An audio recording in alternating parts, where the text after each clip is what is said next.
Welcome back. Welcome back. And seems to be a trend recently, I gotta say, of games. They're like, "Hey, the game's gonna come out this time," and then no, no, it's coming out like 5 months from now.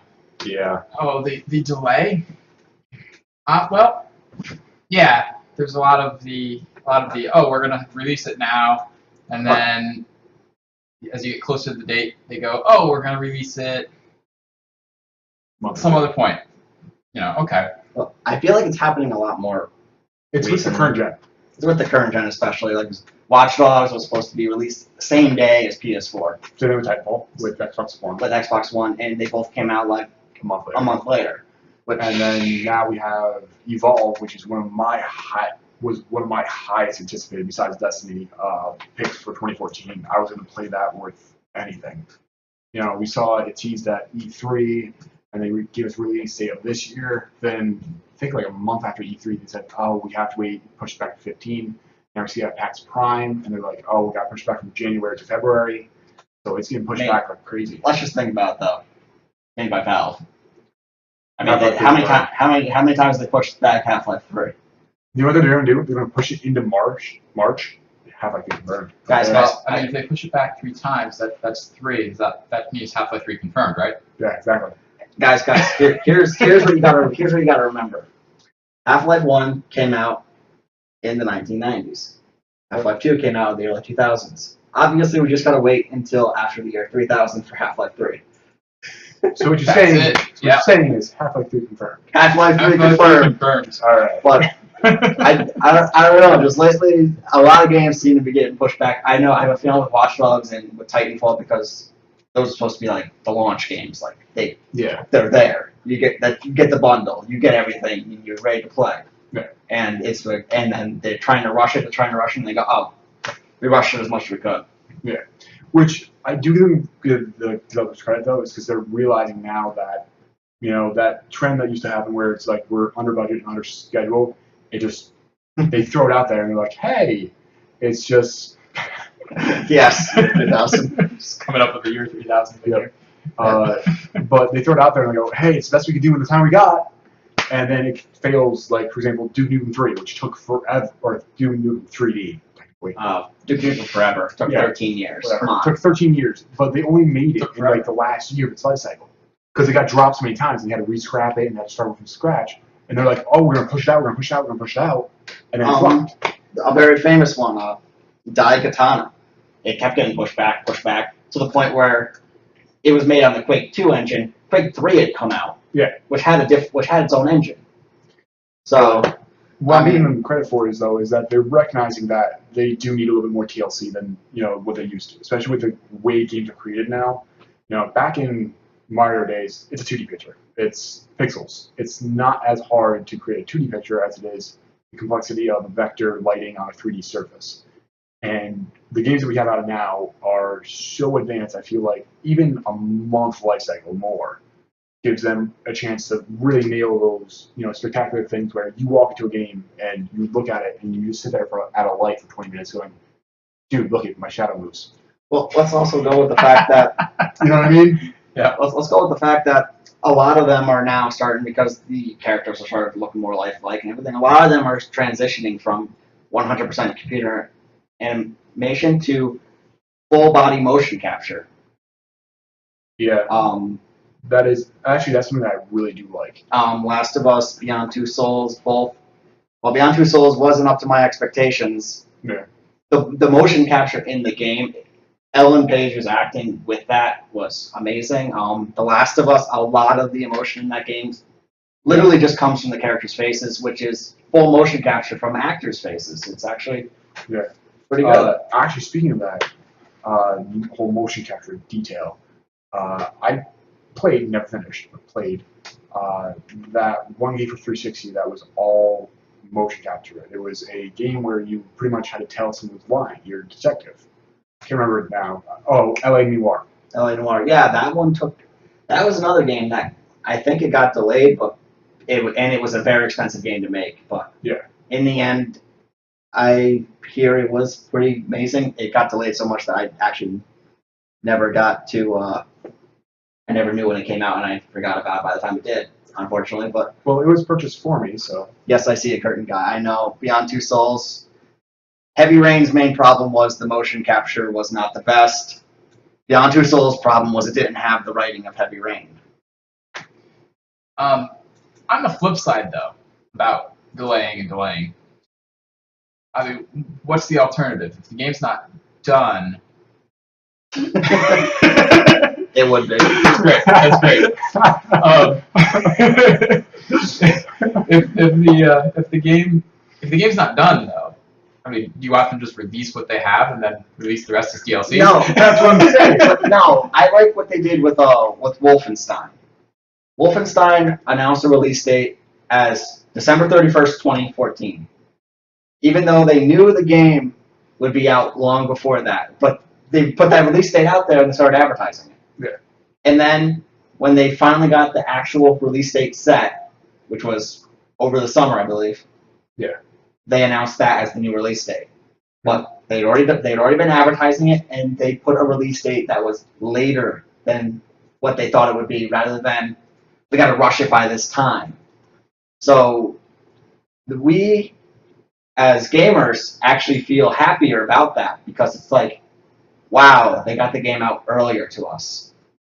So if I was a gamer in that perspective, I feel great that it came out earlier, but I feel like if the game doesn't do well, You're gonna think that they rushed it. I'm going to blame that they was like, oh, well, we're done. We don't care anymore. Well, I would That think, would send a jarringness to me, personally. yeah, But I wasn't disagreeing with the fact that, it does take more time, and if you got a complete game, you got a complete game.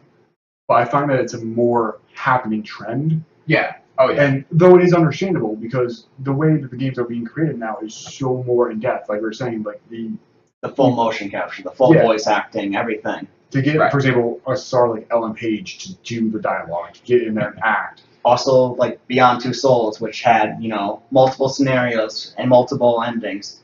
Ellen Page's interview about it said the script was well over 1,000 pages, which is, huge. And multiple takes and all that. Multiple takes, So, everything. We're, And we're really getting into the realm where making a game, like a big time, big name game, is becoming almost as much cost, And time consumption. perhaps even more cost and time consumption as a movie. I think in time consumption, I think it's more.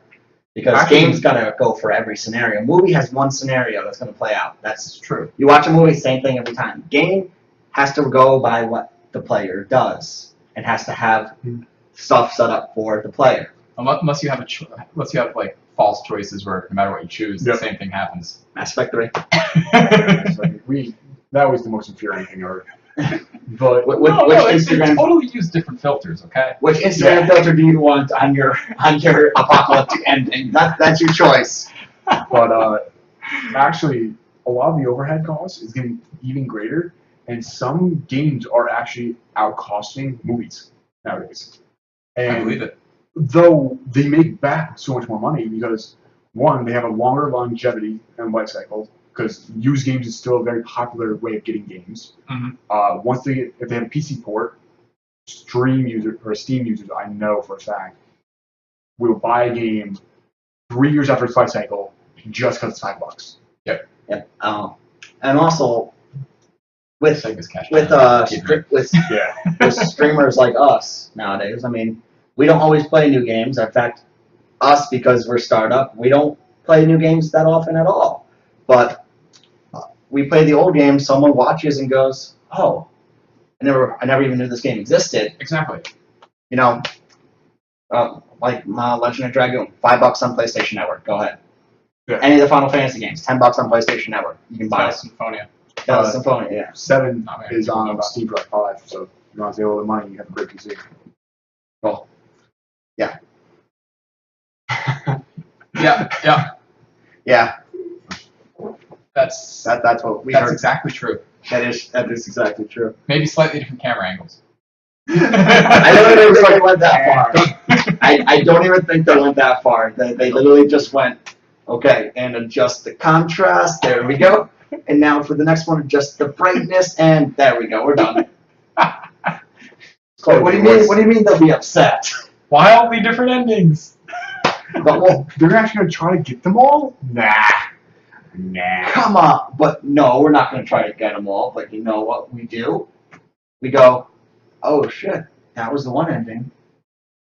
Hey, YouTube, what are the other two? I mean, And then you get this. Heavy Rain. Heavy Rain had like 25 endings. Do you think I'm going to play the game 25 times trying to get them all? Maybe. People do. People do, but I'm not gonna. I'm gonna move on to the next game. But doesn't mean I didn't look up some of the endings on YouTube. Did you play? Did you play for all the endings in the game that we semi hate, Shadow the Hedgehog? No. No, I didn't even. I couldn't even play Shadow the Hedgehog. Come on. Oh, okay. Really? I didn't mind it. Yeah, I didn't mind it that much. As long as, again, caveat, as long as you don't treat it like a Sonic game. Oh, but here's the thing. I was treating it like a Grand Theft Auto game, and then I went, I have Grand Theft Auto 3. What the hell am I doing? Well, the thing is, there's like How about 10 different endings to that. Yeah. But you have to beat all the endings in order to unlock the actual ending, which somehow does that thing where no matter what choice you make, you come back to the ending that doesn't make sense. Although, do you know what I was just thinking about while we're talking about like these games where we all have like very strong connections to, like for example, Final Fantasy VII, we all know. Yeah. Everyone knows that's a great game. Everyone knows Resident Evil 4 is a great Resident Evil game.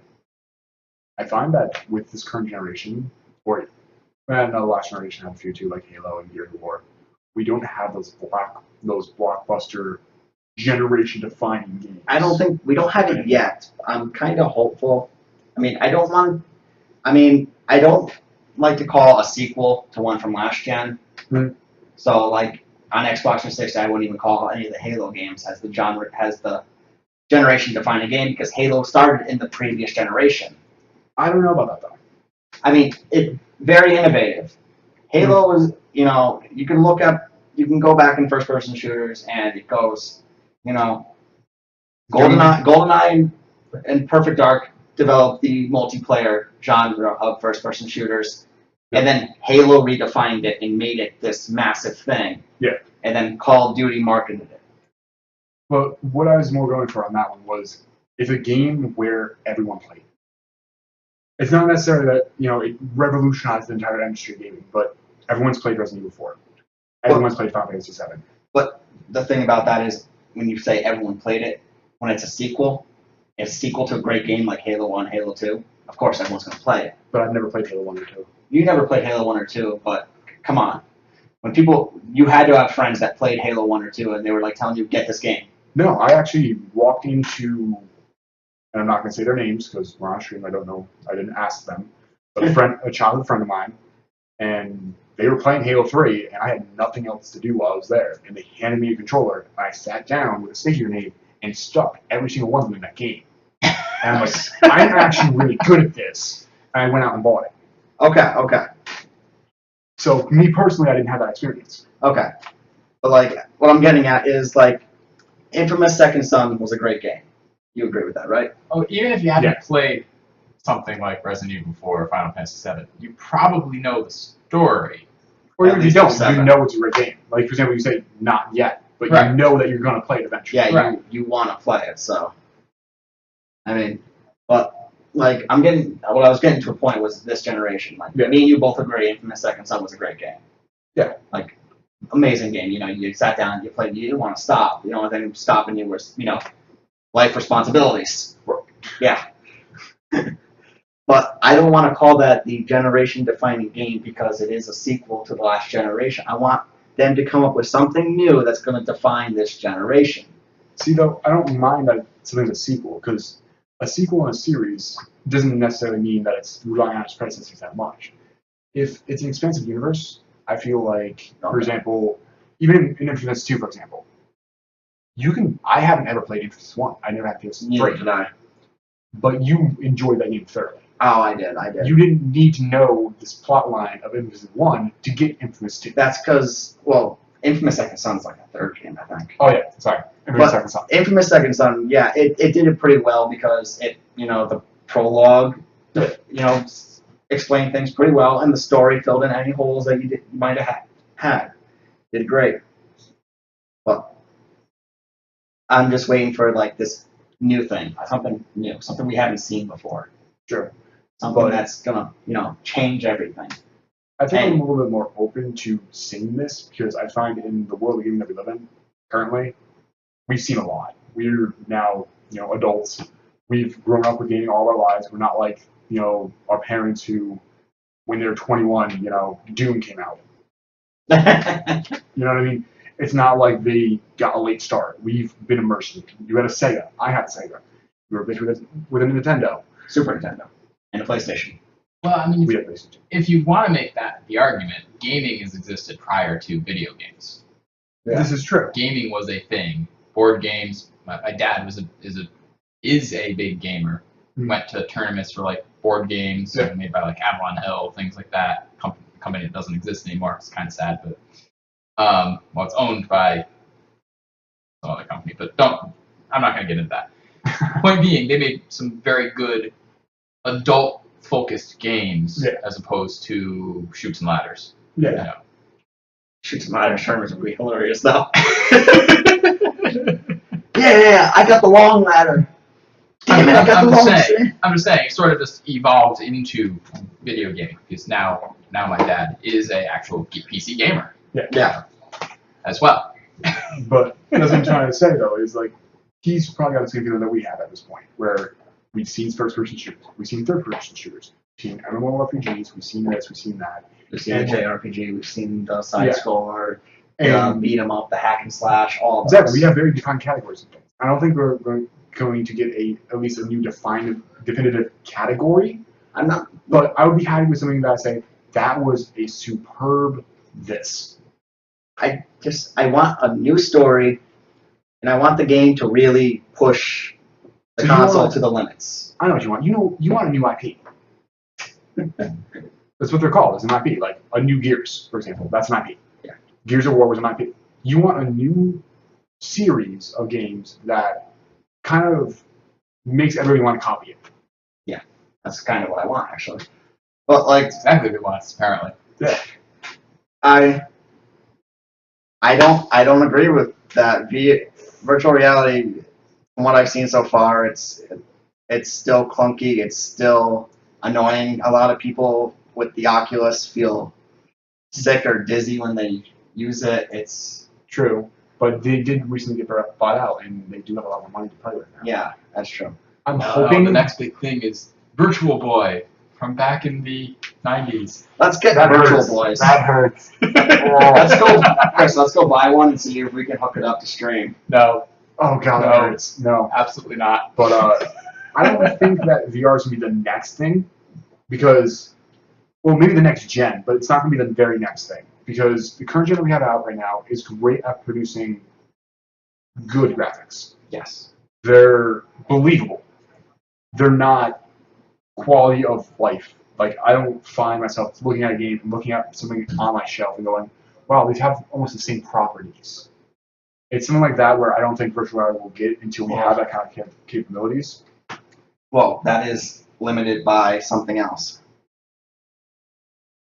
That is actually limited not just by, the game. That's limited by the screen we're using. That's it. It's got a certain number of pixels on it, and the eye can see a lot more than what we can put on our screen so far. Sure. But, like, I'm just looking back, there was, a lot of people, I don't know what's going on out there. Just running and stomping and stuff behind us. You just yell at restraint. Quiet on the set. But, I mean, when I looked at the old systems, they really pushed them to the limits, Yeah. People, and a lot of indie companies, they put out the games and they call them retro. Yeah. And I'm sitting there going, well, You did the best you could.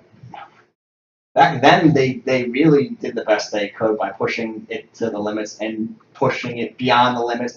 Final Fantasy VII used hand-painted backgrounds and used the fact that the PlayStation was also a CD player and stored the music as a CD, as a music CD. Yeah. So that they could get around that and have better sound and have better looking, And kind of landscapes. like how in Nintendo 64, instead of using the onboard chip, they use a Super FX chip in some of the Star Fox games and stuff like that.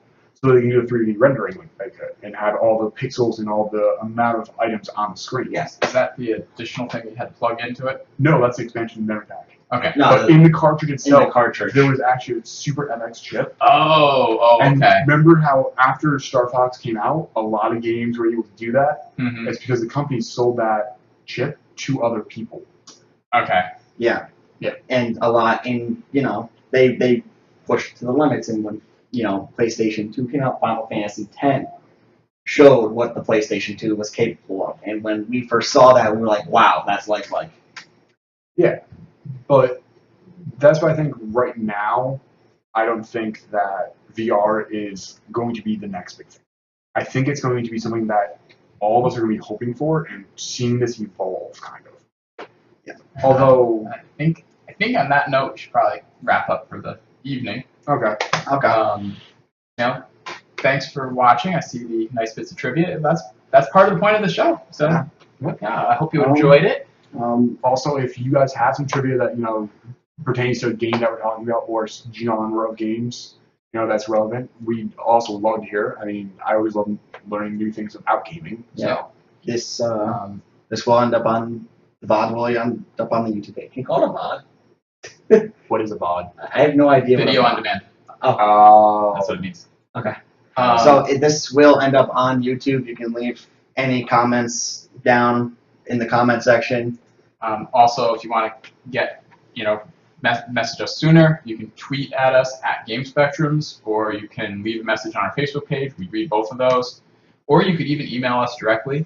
My email is shihan@gamespectrums.com. And I'm Hermdog at GameSpectrums.com. I don't think you And have one. Jacob will eventually get a Yeah. email since he's been very much involved lately. Yeah. And I think he intends to continue, right? Oh, yeah. Excellent. Oh yeah. Love having you around, Jacob. And Truby here is ready for us to end this because Wants to go for a walk. these lights are hot, and I guarantee you she feels the heat more than any of us. Thank you. Thank you for supporting the first episode of Gamer's Guide to the Galaxy. Yep. If you like us, give us a follow here. Give us a subscribe on YouTube. No. Don't panic. Why are you smiling so creepily? Yeah, that's. I don't know if I want to do that. But I'm just going to be over here. thank you all for watching. It's okay. It's okay. Really sweaty. Thank you all for watching. We'll be continuing the show weekly, so be sure to stop by and give us your info. We'll come up with a lot more topics. You can leave us your topics on the Twitter, on the Facebook, email us Did we just say directly. that? I have no idea. Yes, we did. Just Just say it. go. Just say it. Bye, everybody. Bye. Bye.